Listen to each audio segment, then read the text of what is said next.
ఆ తర్వాత మాలమాదిగలు కలిస్తే అసలు మన ఇంకా ఎవరు చూడలేరు, మన దరిదాపులకు ఎవరు రాలేరు. మాలమాదిగల ఐక్యత కొనసాగాలని నేను కోరుకుంటున్నాను. ఒక మాల బ్యానర్ మీదో ఒక మాదిగ బ్యానర్ మీదో మనం ఐక్యమవడం అనేది సాధ్యం కాదు. అది క్రైస్తవ్యాన్ని వేదిక చేసుకుని ఐక్యం అవ్వాలని నేను కోరుకుంటున్నాను.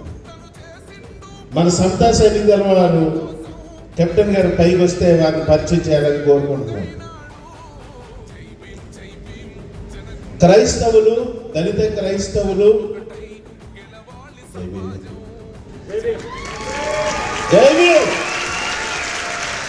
క్రైస్తవులకి దళిత క్రైస్తవులకి ఏ సమస్య వచ్చినా వారి తరఫున పోరాడడానికి 50 మంది కుర్రాన్ని తయారు చేసిన సమతా సైనిక దళ్ కెప్టెన్ గారు యలమంచిలి ప్రకాష్ కుమార్ గారు. చాలా ఖరీదైన ఉద్యోగాలు, నెలకు ₹1,00,000 వచ్చే ఉద్యోగాన్ని వదులుకుని మన జాతి కోసం ఉన్నారు. త్వరలో ఈ తణుకులో కార్యక్రమాలు పెట్టడం అవి తర్వాత మాట్లాడదాం.